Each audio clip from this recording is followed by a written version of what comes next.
ክብር ለኢየሱስ ይሁን። ስለዚህ ኢየሱስ ኃጢአት አልባ ብቻ ሳይሆን ኃጢአት የማያውቀው። ኧረ የሚገርም ነገር ነው እኮ እናንተ። ኃጢአት የማያውቀው በኃጢአት ምክንያት ትውልድን የሚገዛ መንፈስ፣ በኃጢአት ምክንያት ኃጢአትን ማዕከል አድርጎ ኃጢአትን ገንዘብ አድርጎ ትውልድን የሚገዛ አውሬ የማያውቀው እንዴ!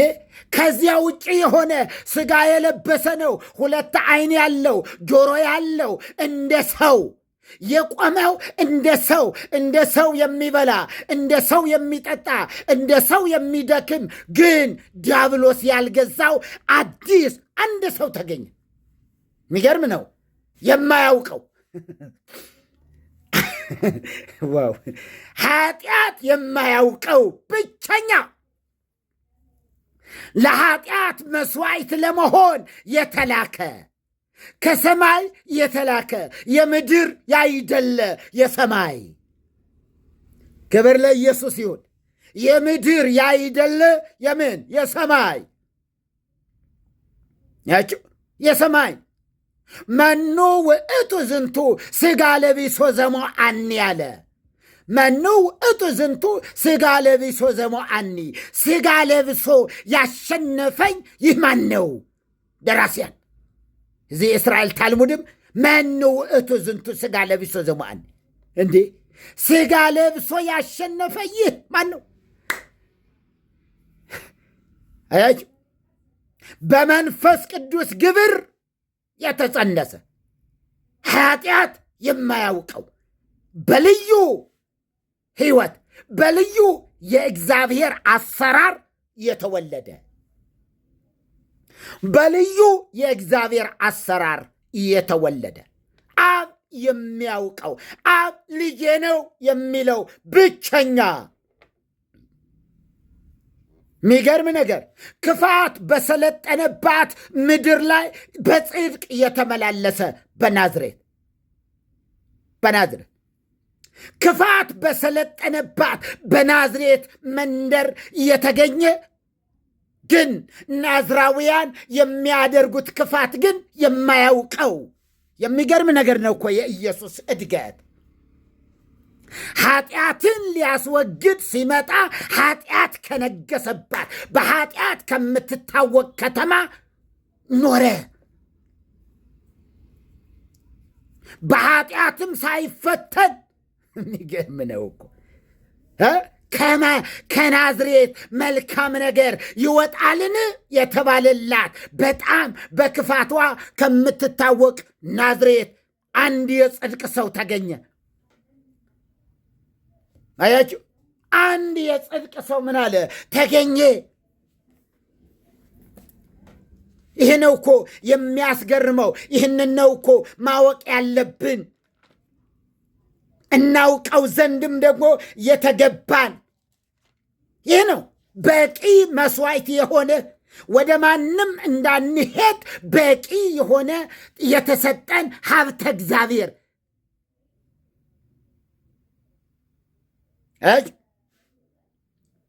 በፊቱ እንደ ቡቃያ ከደረቅ መሬት እንደ ስር ያደገ ከደረቅ መሬት።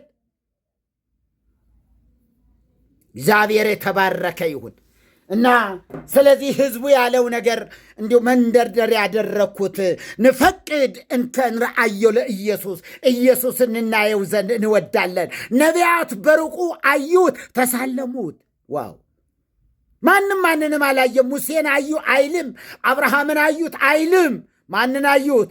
ኢየሱስን አዩት። በሩቁ አይተው ዝም አላሉም፣ ተሳለሙት። ዝም አላሉም፣ ሰገዱለት። ዝም አላሉም፣ ተናገሩ እንጂ ዝም አላሉም። ምን አሉ? አወጁ። እንዴ አወጁ። እግዚአብሔር የተባረከ ይሁን። ይሄ ነው በቂ የሆነ ዕረፍተ ነፍስ የሆነው ኢየሱስ። ሞትን ድል አድርጎ ከተነሳ በኋላ እንኳ ሲያዩት ዓይኖቹ የእሳት ነበልባል፣ ወገቡ በወርቅ መታጠቂያ የታጠቀ።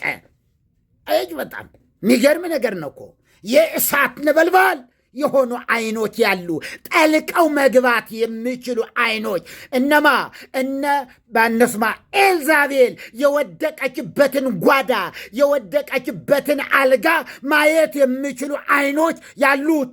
ይህን እኮ የሚለው ሌላ እኮ አይደለም እንዴ። ስለማን ነው እንደሚያወራው? ስለ ኤልዛቤል በድብቅ በስውር ስለሚደረገው ኃጢአት ያንን ኃጢአት እንኳ ማየት የሚችሉ ነበልባላዊ የሆኑ አይኖች አሉት አለ ሐዋርያው። አየው። የዛሬ ደግሞ እግዚአብሔር ይቅር ይበላቸውና ዘንዶ ይታየኛል ነው። ቤት ይለፍ ታዲያ ኢየሱስን ያላየ እንዴት አድርጎ ነው የሚያስተምረን? ዘንዶን የሚያየ አይኖች እግዚአብሔር ይክደናቸው። ምን እንላለን? እግዚአብሔር ይሸፍናቸው። ሁሌ ነጋ ጠባ ዘንዶ ይታየኛል። ሲምዘገዘግ አየዋለሁ። 7 ዘንዶዎች አያለሁ። ጌታ ሆይ ምንድነው ይሄ ዘንዶ? እነዚህ ዘንዶዎች ምንድናቸው አልኩት። አንደኛው በትዳሯ ላይ የተነሳ ነው አለኝ የሚለው ራሱ አየሁት የሚለውም ራሱ ወጋሁት የሚለውም ራሱ አየሁት ባዩም እሱ ማን ይቃወመው? ገድል ሰኔ ጎልጎታ እሱ ይሻላል እኮ። አያችሁ? የለም ተውት። ከዘንዶ ተላቀቁ። እናንተ መላቀቅ ይሁንላችሁ። አይኖቻችሁ ኢየሱስን ሊመጣ ያለውን ኢየሱስን ማየት ይሁንላቸው። ማራናታ እያላችሁ ብትጠብቁ አይሻልም እንዴ? ዘንዶን እየፈራችሁ ሁል ጊዜ ባሪያ ሆናችሁ እንድትኖሩ ለሚያደርጉ ሰዎች ባሪያቱን የእውቀት ድሆች እንድትሆኑ ይፈልጋሉ። የእውቀት ድሆች ካልሆናችሁ አትገዙማ። ኪሳችሁ ገብተው ማውጣት አይችሉም። እውቀት ካለ ኖ ማለት ትችላላችኋ። ኖ ተሳስተሃል። ልክ አንዱ እኔ ወደ ቤት ገባው፣ ኮንዶሚኒየም ነው ያለው። አዎ እሺ፣ ወደ ቤት ገባው። እሺ፣ የግድግዳው ቀለም ሰማያዊ የተቀባ ነው። እሺ፣ ተሳስተሃል። ትንሽ ወደ ኋላ ተመለስ። የኔን አልፈው ሂዳል። ያ አሁን የገባህበት ጎረቤት ነው አለው። በሰማያዊ ቀለም የተቀባው የጎረቤቴ ነውና ወደ ኋላ ተመለስ አለው። ምን ይመለሳል? መቼ ሄደና ነው? እንደዚህ ካለው ተረት የምንወጣው አይኖቻችን ኢየሱስን ማየት ሲችሉ ነው። ማረፍ የሆነልን እኮ በዚህ ነው። ኢየሱስን ስናገኝ አረፍን። ለመላእክትማ ቅኔ ተቀኘንላቸው። ለሚካኤልም ለገብርኤልም ዘመናችንን ሁሉ ቅኔ ስንቀኝ ወረውን ስናመጣ ምንም ስንለው ተመልሰን አረቅ ቤት ተመልሰን እዚያው። ታዲያ ምንድነው ቅኔው? ምን አተረፍንበት? ምንም ያው ድግምቱ። አዎ ምንም አያስመልጥማ። ቅኔ ለማን? ለኢየሱስ ማቅረብ የጀመርነው አይኖቻችን ሲከፈቱ ነው። ክብር ለኢየሱስ ይሁን። አይኖቻችን ሲከፈቱ ቅኔው ለኢየሱስ፣ ስግደት ለኢየሱስ፣ አክብሮ ለኢየሱስ፣ አምልኮ ለማን? ለኢየሱስ። መላእክት እንኳ ታርደሃልና እያሉ ያመሰግኑታል። ለእነሱ አይደለም የታረደው፣ ለሰው የታረደው። ለማን? ለሰው። ክብር ለኢየሱስ ይሁን። ይሄን ኢየሱስ ማየት ይሆንልን ዘንድ ይሄ ትምህርታችን እንግዲያስ ይኸው ነው። ክብር ለኢየሱስ ይሁን። ይሄ እውነት እንዲገባን ያስፈልጋል። ተው ባካችሁ። ይሄ አፍሪካዊ የሆነ ወንጌል መፈወስ፣ ከዚህ መዳን አለብን። ከሌላ ገድል ወጥተን ሌላ ገድል ላይ አንገባም። መንቃት ይሁንልን እንጂ ንቁ። ዝም ብሎ አመፀኛ አመፀኛ ሰው ይግዛችሁ እንዴ? ተራራ ላይ እየወጣ ተቀብቼ ወጣሁ የሚል ተራራችን ኢየሱስ ነው። ክብር ለጌታ ይሁን። ለእውነተኞች ተራራቸው ኢየሱስ ነው። ከኢየሱስ በላይ የሆነ ከፍታ የለም። ከፍታችን ኢየሱስ፣ ካህናችን ኢየሱስ፣ ነቢያችን ኢየሱስ፣ ሕይወታችን ኢየሱስ፣ እረኛችን ኢየሱስ፣ ሞገሳችን ኢየሱስ፣ ክብራችን ኢየሱስ። ምን ያልሆነው ነገር አለ? እና ምን እንስጠው?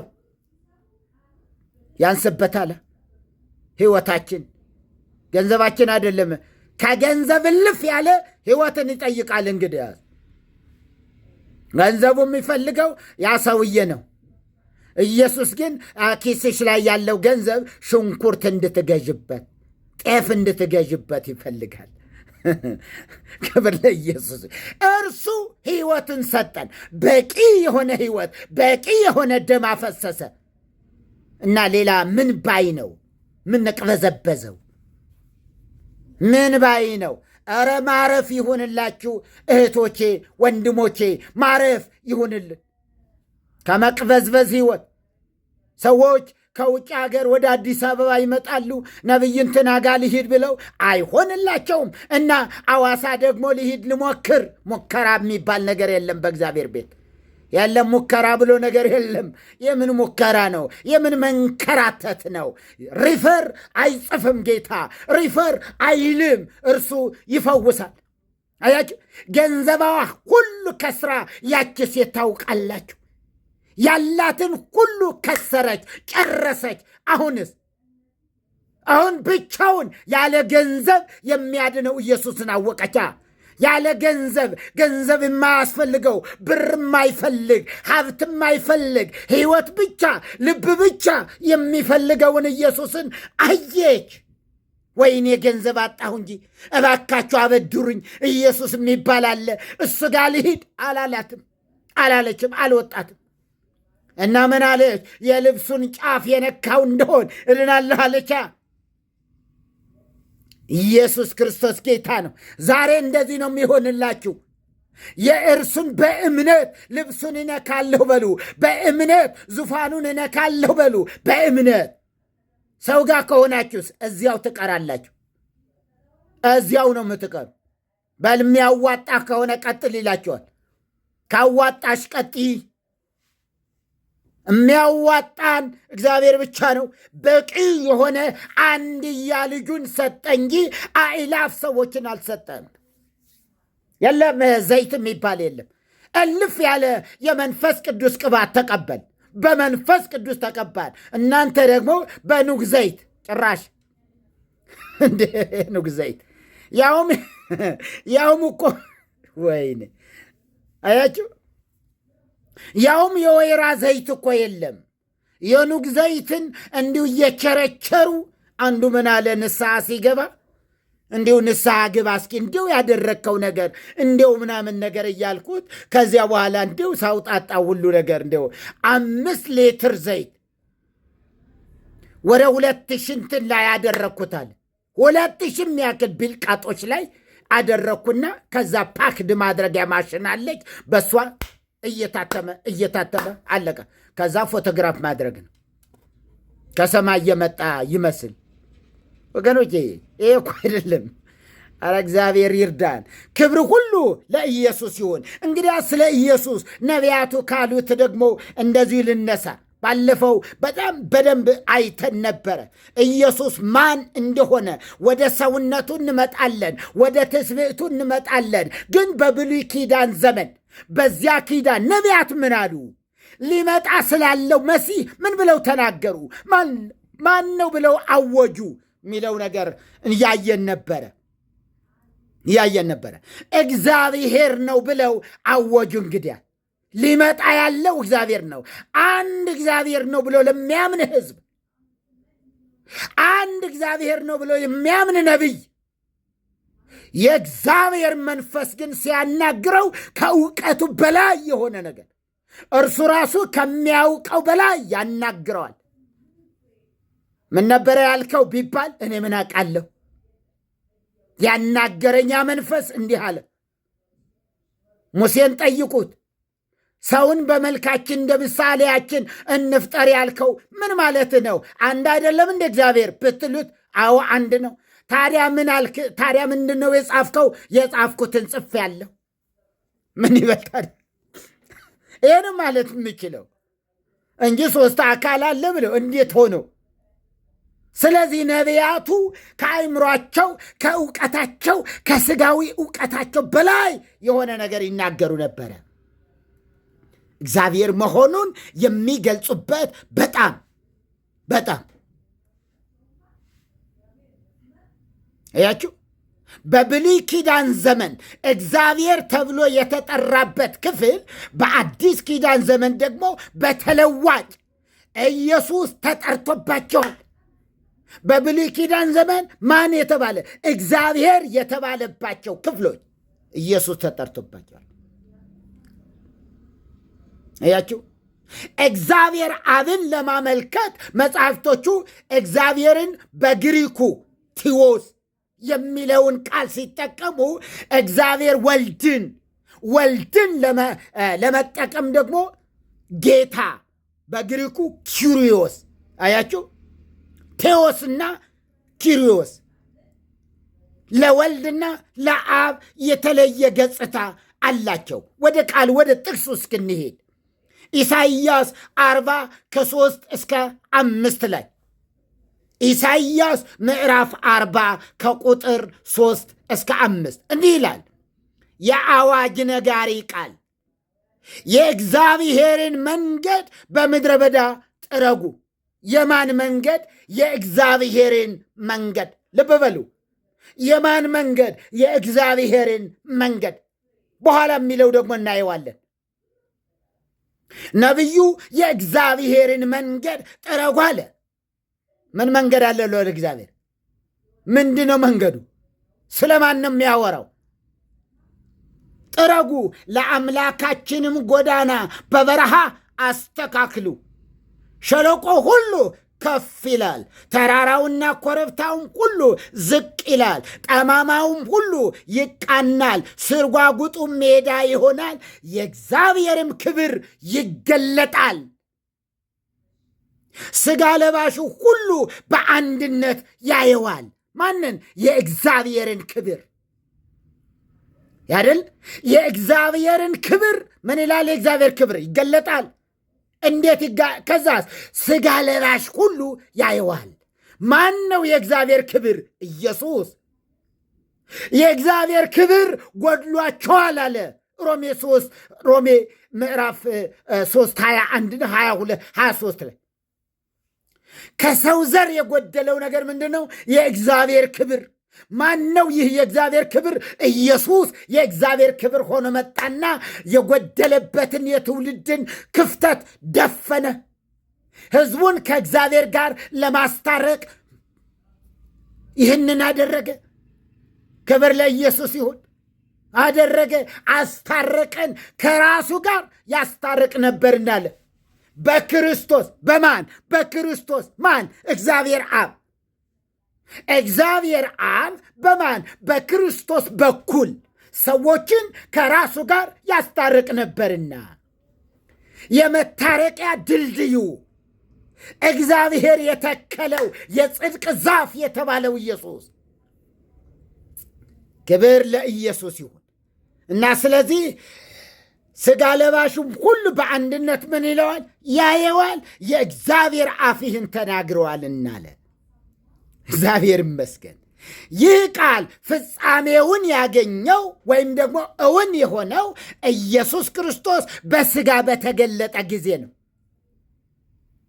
ለ700 ዓመታት ያህል ይሄ ቃል ሲነገር ኖረ፣ ሲነበብ ኖረ። ፈሪሳውያኑ ያነቡታል፣ ግን አይገባቸው። ግን እንዴት ሥጋ ለባሽ የሚያየው? ሥጋ ለባሽ እንዴት አድርጎ ነው መንፈስ የሆነውን እግዚአብሔር የሚያየው? በሥጋ ሲገለጥ ነዋ።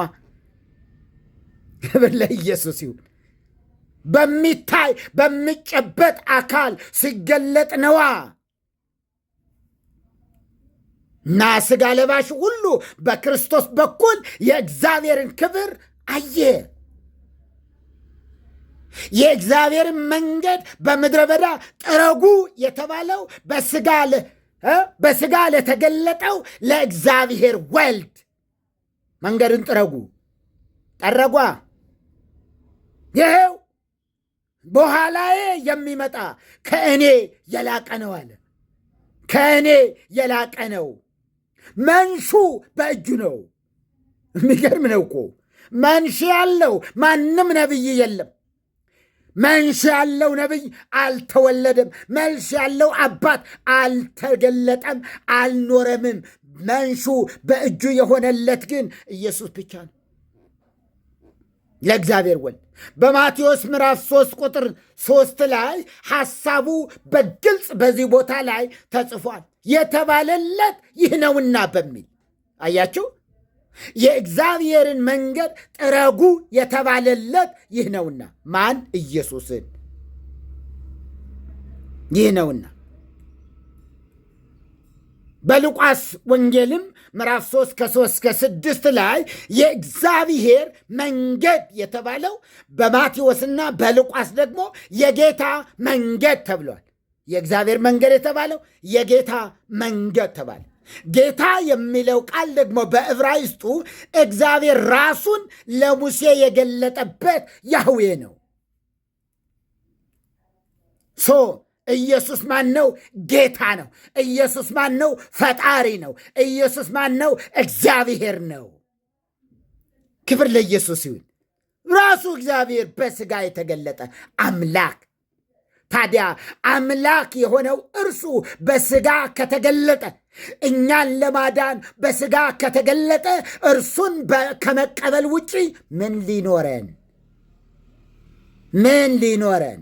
ስነ ምግባር ሊያስተምረን አይደለም የመጣው ወገኖቼ። ምጽዋት መስጠት ሊያስተምረን አይደለም የመጣው። ጾም ሊያስተምረን አይደለም የመጣው። ጾምማ በዚያን ጊዜም ነበረ። ምጽዋት መስጠት በዚያን ጊዜም ነበረ። ቸርነት በዚያን ጊዜም ነበረ። ያልነበረው ነገር ቢኖር ልጅነት ነው። ከእግዚአብሔር የማስታረቅ አገልግሎት በኢየሱስ። ኢዩኤል ምዕራፍ 2:32 ላይ ደግሞ ኢዩኤል 2:32 ላይ የእግዚአብሔርን ስም የሚጠራ ሁሉ ይድናል አለ። ክብር ለጌታ ይሁን። የማን ስም? የእግዚአብሔርን ስም የሚጠራ ሁሉ ይድናል። ይሄው ቃል ሐዋርያው ጴጥሮስ ደግሞ ከዚሁ የትንቢት መጽሐፍ ጠቅሶ የጌታን ስም የሚጠራ ሁሉ ይድናል አለ። አንድ አይነት ነቢዩ የተናገረው ስለማን ነበረ? ስለ ኢየሱስ። ሐዋርያው ጳውሎስም እንደዚሁ የጌታን ስም የሚጠራ ሁሉ ይድናል አለ በሮሜ መልእክት 10:13 ላይ። ሐዋርያው ጴጥሮስም እንደዚሁ የጌታን ስም የሚጠራ ሁሉ ይድናል አለ ሐዋርያ ሥራ ምዕራፍ 2:21 ላይ። ተስማምተዋል። መጻሕፍት ሁሉ አይጋጩም፣ አይጣሉም። ስለዚህ በብሉይ ኪዳን የእግዚአብሔርን ስም ተብሎ የተገለጸው ሐዋርያት የጌታን ስም በማለት ኢየሱስ ክርስቶስን የገለጹበት ነው። ክብር ለኢየሱስ ይሁን። ኢሳይያስ 40 ቁጥር 10 ላይ እነሆ ጌታ እግዚአብሔር እንደ ኃያል ይመጣል። ኧረ ኢየሱስ ጌታ ነው። ምን አለ ነቢዩ ኢሳይያስ ምዕራፍ 40 ቁጥር 10 ላይ? እነሆ ጌታ እግዚአብሔር እንደ ኃያል ይመጣል፣ ክንዱም ስለ እርሱ ይገዛል። እነሆ ዋጋው ከእርሱ ጋር ደመወዙም በፊት ነው ይላል። ስለማን ነው የሚያወራው ነቢዩ? ነቢዩ ስለማን ነው የሚናገረው? ክብር ለጌታ ይሁን። አያችሁ፣ ዋጋው ከእርሱ ጋር ደመወዙም በፊት ነው አለ። በዚህ ስፍራ እግዚአብሔር ተብሎ የቀረበው በዮሐንስ ራእይ 22:12 ላይ ደግሞ ኢየሱስ ሆኖ ቀርቧል። ምን የሚል? እነሆ በቶሎ እመጣለሁ፣ ለእያንዳንዱም እንደ ሥራው መጠን እከፍል ዘንድ ዋጋዬ ከእኔ ጋር አለ አለ። ይሄድል ዋጋዬ ከእኔ ጋር አለ። ክብር ለስሙ ይሁን። እነሆ በቶሎ እመጣለሁ፣ ለእያንዳንዱም እንደ ሥራው መጠን እከፍል ዘንድ። ለማን? ለክርስቲያን። ስለ አሕዛብ አይደለም የሚያወራው፣ ስለ ሽልማት ነው የሚያወራው። ስለ ሽልማት ነው የሚያወራው። ስለ ማን አይደለም? ስለ አሕዛብ አይደለም። ስለ ሲኦል አይደለም። ስለ ገሃነም አይደለም የሚያወራው። ታዲያ ስለ ማን ነው? እያንዳንዱ ክርስቲያን በሙሉ ስለሚያገኘው ሽልማት፣ በጌታ አገልግሎት ስለሚያገኘው ክብር፣ አንዳንዱ በወርቅ ላይ፣ አንዳንዱ በብር ላይ፣ አንዳንዱ ደግሞ በድንጋይ በከበረ ድንጋይ ያንጻሉ ተብሎ እንደተጻፈ በወርቅ ከፍ ያለ ነው። አያችሁ፣ በብር ከዚያ ዝቅ ያለ ነው። በከበረ ድንጋይ ደግሞ ከዚያ ዝቅ ያለ ነው። ስለዚህ ምን አለ? ለእያንዳንዱ እንደ ሥራው። ክብር ለኢየሱስ ይሁን። እንደ ሥራው እከፍል ዘንድ ዋጋዬ። ከማንም ዋጋ አንቀበልም። ሰው ከሰው ዋጋ አይቀበልም። ሰው ሊቀበለው የተገባው ዋጋ ከራሱ ከአሰሪው ከፈጠረው ከእግዚአብሔር ብቻ ነው። ዋጋ ክብር ለኢየሱስ። ከማን ብቻ? ከእግዚአብሔር ብቻ። ምን ነኝ ባይ ነው ዋጋ የሚሰጠው እንትና የሚባለው ሰውዬ ወይ እንትና የሚባል መልአክ ምንድን ነኝ ብሎ እንዴ? ማን ነኝ ብሎ? የምንሰራው እኮ አገልግሎት የኢየሱስ ወንጌል። ስለማን? ስለ ኢየሱስ። ወንጌል የኢየሱስ ነው። ወንጌል ኢየሱስ ነው። የኢየሱስ ብቻ ሳይሆን ወንጌል ራሱ ኢየሱስ ነው። ምክንያቱስ ማቴዎስ፣ ማርቆስ፣ ሉቃስ፣ ዮሐንስ የሚባሉ መጻሕፍት ሳይጻፉ ሐዋርያ ጳውሎስ ምን አለ? በወንጌል አላፍርም አለ። ክብር ለጌታ ይሁን። በወንጌል አላፍርም። ይሄ ነው እውነት። ወንጌሉ ይሄ ነው። በወንጌል የሚያምን አያፍርም። ስለዚህ ከወንጌል ከወጣስ ወጥቷል። እንደ ቃየል ቃየልም ከእግዚአብሔር ፊት ወጣ ይልና ምዕራፍ 5 ላይ ከዚያ በኋላ ዘሩን አናገኘውም። በመጽሐፍ ቅዱስ አናገኘውም። ከእግዚአብሔር ፊት ምን አላለ? ወጣ። አለቀ። ወጣ ካለ ወጣ ነው። ስለዚህ ከባለቤቱ ከኢየሱስ ሞገስን ክብርን የሚያገኝ ሰው እንዴት ብፁዕ ነው! እንኳንም እግዚአብሔር ዓይኖቻችንን ከፈተልን። አያችሁ፣ ዓይኖቻችን ተከፍተው ከእግዚአብሔር ጋር መታረቅን፣ ከእግዚአብሔር መሆንን መረጥን። ማን የሰጠን? ራሱ ባለቤቱ እግዚአብሔር።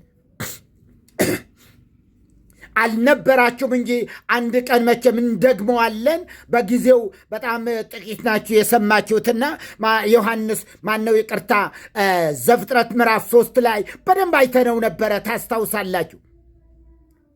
አዳምና ሔዋን አብረው ሲኖሩ አይተፋፈሩም ነበረ ነው የሚለን።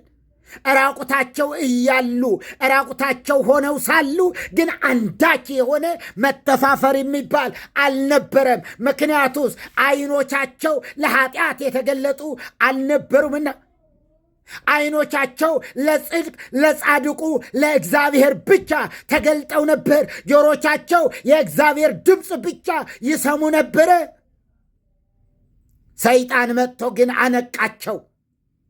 ሰይጣን መጣና ለራሳቸው እንዲነቁ አደረጋቸው። ከነቁ ካወቁ መተፋፈር ይመጣል። ከዛስ መተፋፈር መጣ።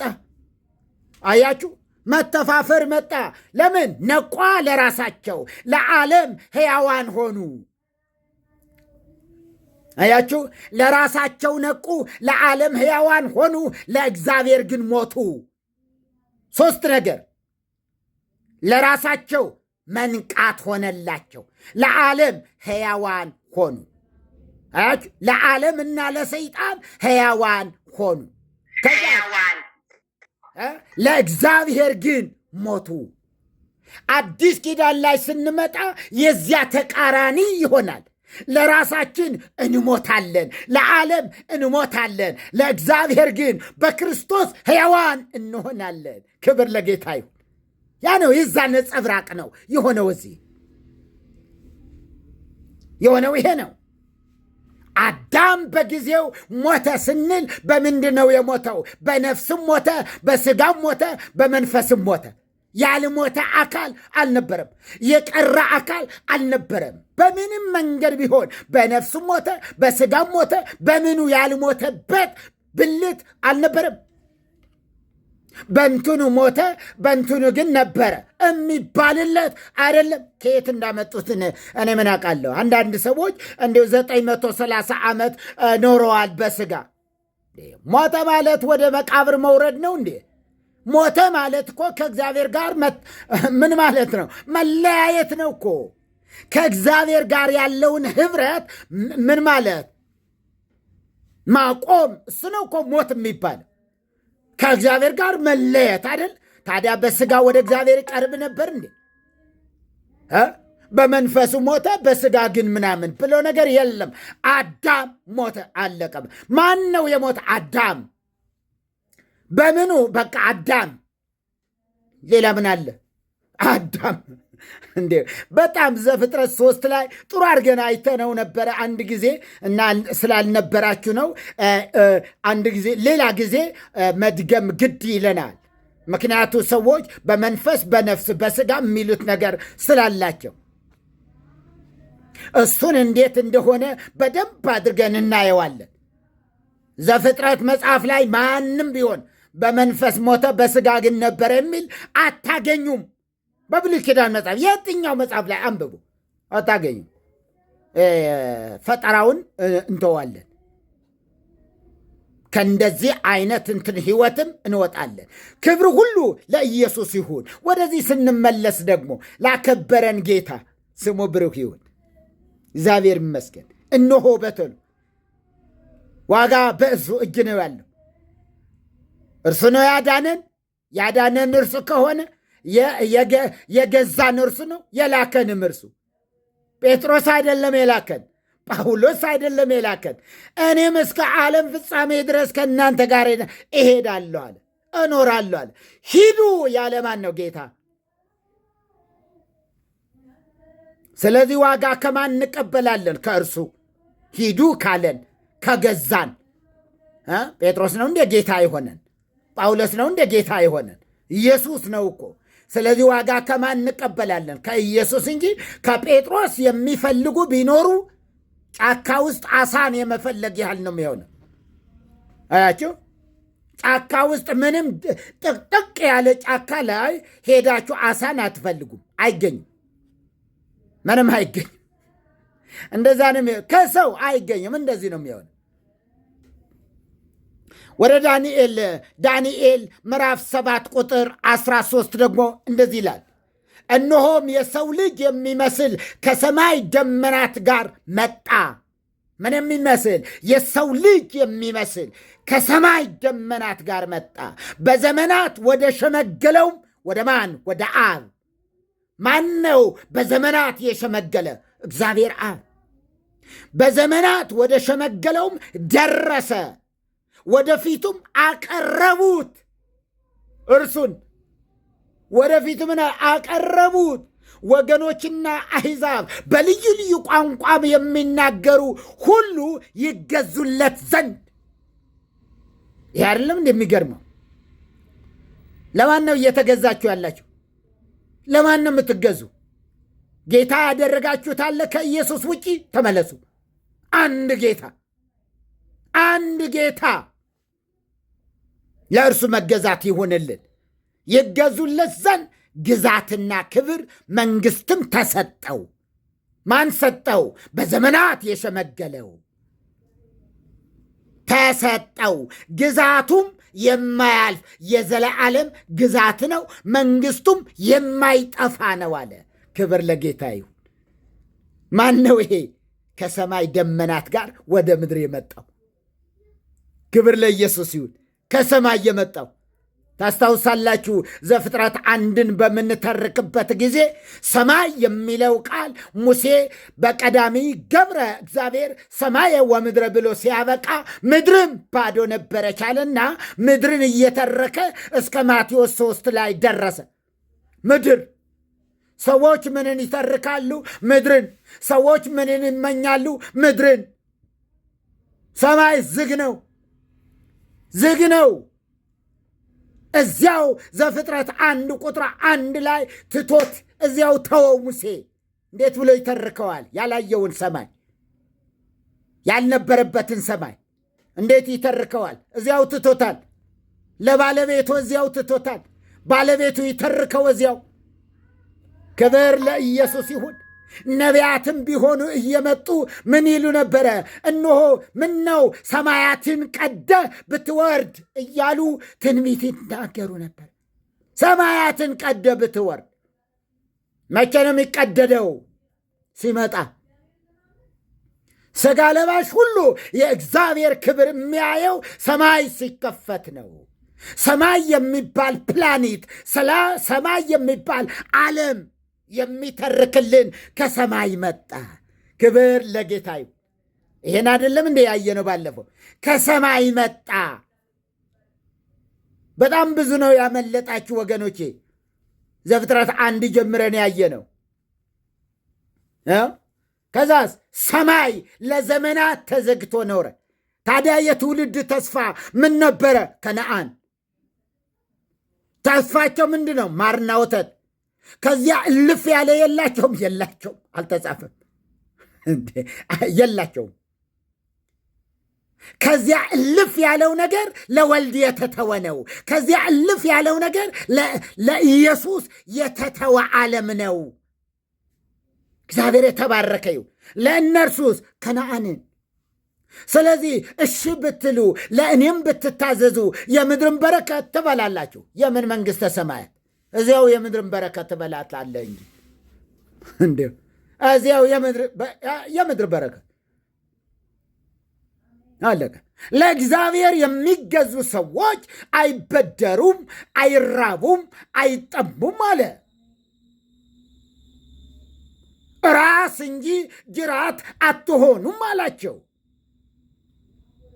አያችሁ፣ ራስ እንጂ ጅራት አትሆኑም አላቸው። ለማን? ለአይሁድ። ለቤተ ክርስቲያንስ ባሪያ መሆን ነዋ፣ ዝቅ ማለት ነዋ። እንዴ የምን ራስ መሆን?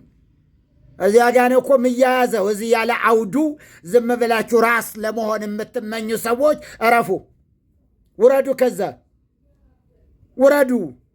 እንዴ ውረዱ እንጂ ራሱን የሚያዋርድ አያችሁ፣ ምንም ራሱን የሚያዋርድ ያከብረኛል አለ። የሚወደኝ ቢኖር ራሱን ይካድ። ራስ ይሆናል አለ። ራሱን ምን ይካድ? ካድ። እንግዲህ ከሆነላችሁ እንደሱ ነው። ከሆነላችሁ እንደ አይሁድ ማርና ወተትን የምትፈልጉ ከሆነ እውነት ነው፣ ራስ እንጂ ጅራት አትሆኑ። ማርና ወተት አይ ማርና ወተት ሳይሆን ሊመጣ ያለውን መንግሥት በአብ ቀኝ መቀመጥን እሻለሁ የሚል ካለስ ራሱን ይካድ። መጽሐፉ ምን ብለ? ራሱን ይካድ። አለቀ በቃ። ራሱን ይካድ። አገልጋዮች ጠንቀቅ እንበልሽ። ያለ አውዱ እንዳንፈታው ቃሉ እያጣመም አያችሁ፣ እያመመው ቃሉ። እንደዚህ አታድርጉ። አይሰጀሰስና ኤክሰጀሰስ የስነ መለኮት እንትኖች የራስን ሐሳብ ያን መጽሐፍ እንዲናገር ማድረግ። እንዴ ሰው ጭንቅላቱ ውስጥ ያለው ነገር መጽሐፉ እዚህ ከአይምሯቸው ጋር ማያያዝ። ኤክሰጀሰስ ለምኞታቸው ጥቅሱን መናገር። ለምሳሌ የናቁሽ ሁሉ ወደ እግርሽ ጫማ ይሰግዳሉ። ለምኞታቸው ለማንሰት ቃሉ ግን እንደሱ አይደለም የሚለው። ኤክሰጀሰስ ጌታ ይርዳል። ስለዚህ ለእግዚአብሔር ቃል መገዛት፣ መታዘዝ የቤተ ክርስቲያን ሕይወት ራስ የሆነው ክርስቶስ ነው። አንድ ራስ። ራስ ማን ነው? ክርስቶስ። ብሉይ ኪዳንስ እያንዳንዱ ራስ ለመሆን ነው የሚሮጠው። ዘዳግም ምዕራፍ 28 አንብቡት። በሽታ ቢሆን ሌላም ነገር ቢሆን እንዳያገኛቸው በሆዕቃህን ምናምን ነገር እባርካለሁ የሚለው በወቃ እነ ፋጡማም ይበሉታል፣ ይጋግሩታል አላቸው። እነ መሐመድም አላቸው። በሪሞት የሚንቀሳቀስ አልጋ ላይ ይተኛሉ። ምንም ነገር ራስነቱ ሊይዙት ይችላሉ። ራስ መሆን ይችላሉ። የጎረቤቶቻቸው ራስ መሆን ይችላሉ።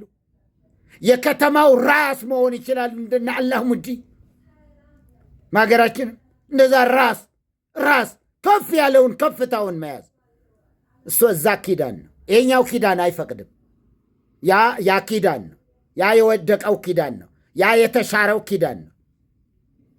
በተሻረው ኪዳን ላይ ቆማችሁ የአዲስ ኪዳንን አያችሁ ወይ ደግሞ አዲስ ኪዳን ላይ ቆማችሁ የብሉይ ኪዳንን ተስፋ የብሉይ ኪዳንን ነገር ምኞት አትመኙ። እኔ እየከለከልኳቸው አይደለም፣ ቃሉ አይልም። ኢየሱስ ይሄን አይደለም ያለው። የሚወደኝ ቢኖር ራሱን ይካድ። ምንድን ነው ራስን መካድ? በቃ አለቀ እኮ። ራሱን ይካድ። የምን ጅራት የምን ጅራት ነው? የምን ራስ ነው? ራስ ማን ነው? ኢየሱስ። ይሄ ሁለት ራስ ልትሆን ነው እንዴ? ጌታ ይርዳን። ኢየሱስ ያድናል። ሰማይ ላይ ከሰማይ መጥቶ ወደ ሰማይ ሊወስደን መጣ። ሌላ ዓለም አላለ። በአባቴ ቤት ብዙ መኖሪያ አላለና ልባችንን ምርኮ አድርጎ ወደ ሰማይ ወሰደ። አሁን የት ነው ያለን? በአብ ቀኝ ተቀመጥን እያልን እዚህ ደግሞ ራስነት መመኘት እዚህ ደግሞ አብሮ አይሄድም። እናንተ አብሮ አይሄድም። የክርስትና ህይወት ነው። በቃ ህይወት ነው። ነፍሱን የሚያጠፋ ያገኛታል። በዚህ ዓለም ያጠፋታል። ነፍሳቸውን እኮ አልራሩላትም እኮ አያችሁ። ደሜን እስከ ማፍሰስ አልታመናችሁምና የሚለው ራስ ለመሆን ነው። እንደሱ ነው እንዴ? ጥቅሱን ወደ ቦታ መልሱት ወደ ቦታው። እዚህ አዲስ ኪዳን ላይ አገልጋዮች በሙሉ መልሱት። እዚህ ያላችሁ ሁላችሁ መልሱት ወደ ቦታው። እንዴ ወደዚያ ኪዳን የዚያን ኪዳን ድብልቅልቁ አትስፉት። አብራችሁ አትስፉት። አይሰፋም። ይህ ለብቻው ነው። ይሄኛው ሌላ ፕላኔት ነው ያለው። የዚህኛው ኪዳን ፕላኔቱ ሌላ ዓለም ነው። ሌላ ሰማይ ነው። እንዴ አዲስ ኪዳን የምድር አይደለም። አዲስ ኪዳን የሰማይ ነው። ከሰማይ የሆኑት እንግዲያስ እነርሱም ሰማያውያን ናቸው አለ። ሰማያውያን መሆን ትፈልጋላችሁ? ሰማያውያን መሆን ከፈለጋችሁ ማርና ወተት ወደዛ ተመልሳችሁ ወደ ከነአን ትሄዳለ እንዴ? እንግዲያስ ታቦቱን ያዙ። ራስ መሆን የምትፈልጉ ካላችሁ ታቦቱን ያዙት ታቦቱንም። እንዴ ያለ ታቦት አይሆንም። እሱ ያለ መቅደሱ ያለ ቁሳቁሱ አይሆንም። በጣም ልዩ ልዩ ቁሳቁሶች አሉ። አዲስ ኪዳን ግን በመንፈስ የሆነው ጌታ በመንፈስ እያብለጨለጭን አለ ከክብር ወደ ክብር እንሄዳለን አለ። እሱ ነው ክብር። ወተት አይደለም ክብር፣ ማር አይደለም ክብር። አረብ ሀገር ብትሄዱ ምንም ነገር በጣም ብዙዎች የሚገራርሙ መኪኖች የሚነዱ እነሱ ናቸው። የሉም።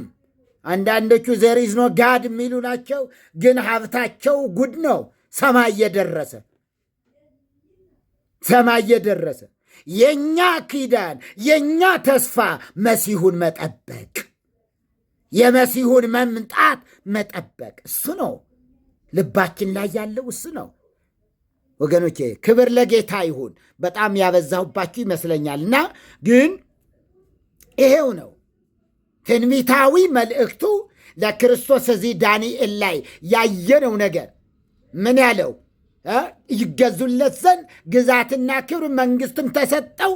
ግዛቱም የማያልፍ የዘላለም ግዛት ነው፣ መንግስቱም የማይጠፋ ነው ያለው መልአኩ ገብርኤል ለማርያም ያላት ምዕራፍ 1:33 ላይ 33 ጌታ አምላክም የአባቱን የዳዊት ዙፋን ይሰጠዋል፣ በያዕቆብ ቤት ለዘላለም ይነግሣል፣ ለመንግስቱም መጨረሻ የለውም። ስለዚህ ነበረ የተናገረው ነቢዩ ኢሳይያስ፣ ነቢዩ ዳንኤል።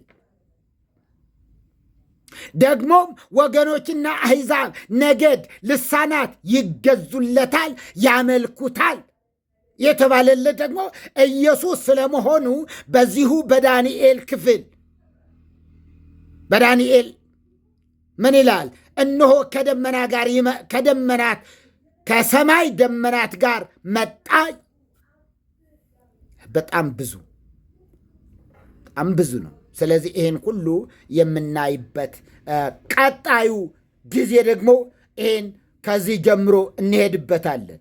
በጣም እንደደከማችሁ እያየው ስለሆነ ስለ ደከማችሁ አይዟችሁ። እኔ እንደሆን አሳድራችኋለሁ ከፈለጋችሁ እስከ ሌሊቱ 11 ሰዓት።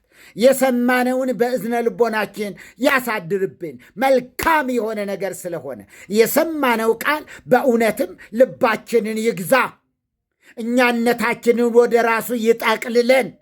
ሁሉ በክርስቶስ ይጠቃለላሉ እንዲል ዓለም በክርስቶስ ትጠቀለላለች እንዲል። ስለዚህ ወደዛ መጠቅለል ይሁንልን፣ ወደ እግዚአብሔር መቅረብ ይሁንልን።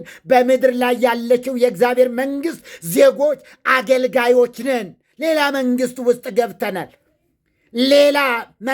ውስጥ ገብተናል። አጋንንት የማያዩዋት፣ አጋንንት የማይገቡባት፣ በሽተኞች የማይገቡባት የእግዚአብሔር መንግሥት፣ ሁሉን የምትገዛ የእግዚአብሔር መንግሥት። በዚያ መንግሥት ጥበቃ ስር ነው ያለነው። በዚያ መንግሥት ሕይወት ውስጥ ነው ያለነው። ዓይን ያላያት፣ ጆሮ ያልሰማት፣ በሰው ልብ ያልታሰበች የእግዚአብሔር መንግሥት እግዚአብሔር ለወዳጆቹ ያዘጋጃት እዚሁ። አዎ ይኸው። ይህ ከሌለ ከላይ አትማረውም። እዚሁ እንጆይ ማድረግ አለብን። በቃ እንደዚህ በጣም ሐሴት የምናደርገው አያችሁ፣ መዳናችንን የዚች መንግሥት ዜጋ መሆናችንን እኮ ማን ነው የሚነግረን? ከረገጥነው ምድር በላይ ታምነናል። በጣም የታመነን ከረገጥነው ምድር በላይ መዳናችን የጸና ነው። ለእኔ መዳኔ የጸና ነው። ሰማይና ምድር ያልፋሉ፣ አምላክ የእግዚአብሔር የሰጠኝ መንግሥት ግን የማያልፍ መንግሥት ነው፣ የማያልፍ ግዛት ነው። ክብር ለኢየሱስ ይሁን። መላእክት እንኳ የማይገቡበት፣ መላእክት እንኳ የሚመኙት፣ መጽሐፉ ምን ይመኙታል አያገኙትም። እግዚአብሔር ለሰው ያዘጋጀው። ለዚህ ነው እኮ ሲያመሰግኑት ከነገድ ከቋንቋ ከወገንም ሁሉ ለይተ ለአምላካችን ካህናት የሆኑ ዘንድ አደረካቸው። አደረከን አይሉም፣ አደረካቸው። የፈሰሰው ደም ለማን ስለሆነ? ለሰው ዘር ስለሆነ እና እነርሱ በነገድ በቋንቋ በወገን የተከፋፈሉ እነሱ ናቸውና ከዚህ ሁሉ ከተከፋፈሉበት ሕይወት አውጥተ አንድ ሰው ያደረካቸው ካህናት የሆኑ ዘንድ ያበቃሃቸው። ይህን ነው ያሉ። እኛ ካህናት ነን አላሉ። አይወጣቸውም። የእግዚአብሔር መንግሥት ካህናት አይወጣቸውም፣ አይገቡም። ይህ በኢየሱስ ደም ብቻ የተሰራ የእግዚአብሔር ቤት፣ በአባቴ ቤት መኖሪያ አለ እና እወስዳችኋለሁ። መልታ እኔ ባለሁበት እናንተም ደግሞ እንድትሆኑ። የሰማነውን በእዝነ ልቦናችን ያሳድርብን። ተባረኩ። ማይክ ፍሪ።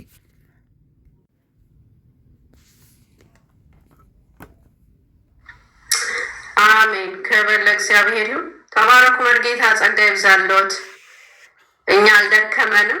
እንደውም ጭራሹ ነው በጣም ደስ እያለን እየሰማን ነበረ። አይሆፕ እኔ እንደዛ ነኝ፣ ሌሎቹም ሁሉም እንደዛ እንደሆነ ከስር እየጻፉም ነው። በጣም ደስ ብሏቸው ነው ሲሰሙ የነበረው። የደከመው ሰው የለም። ይሄ እኮ አያደክምም። ስለ ኢየሱስ እየተወራ ማንም ነው አይደክመው። ኢየሱስን የሚወድ በሙሉ ደስ ነው የሚለው፣ ሐሴት ነው የሚያደርገው። ክብር ለእግዚአብሔር ይሁን። የሚያደክመው ትምህርት አለ፣ የምናውቀው ነገር ነው። ኢየሱስ ጌታ ነው እና ሁሉም ደስ ብሏቸዋል። ማንም እንትን ያለ የለም። ኢየሱስ ጌታ ነው። ክብር ለእግዚአብሔር ይሁን። ተባረኩ። መርጌታ በእውነት ጸጋ ይዛለዎት። እንግዲህ ሁሌም ስለሆነ የሚያደርጉት ወገኖች ታውቃላችሁ፣ በየሳምንቱ ነው ያለው። ሁሌም አርባን በዚህ ሰዓት አለ። በኢትዮጵያ አቆጣጠር ከ12 ሰዓት ጀምሮ ኢየሱስ ማን ነው የሚል ትምህርት አለን። ሁሌም ኢየሱስ ጌታ ነው እና በጣም ብዙ ትምህርት ነው እየተማርን የመጣ ነው። የሚያስፈልግም ትምህርት ነው። ቅድምም ተናግሬያለሁ። አሁንም ላልሰማችሁ ነው የምናገረው። ኢየሱስ ማን ነው የሚለው ትምህርት ስለ ኢየሱስ ማን ነው አለው እንጂ ርዕሱ ስለ ኢየሱስ ነው የምንማረው።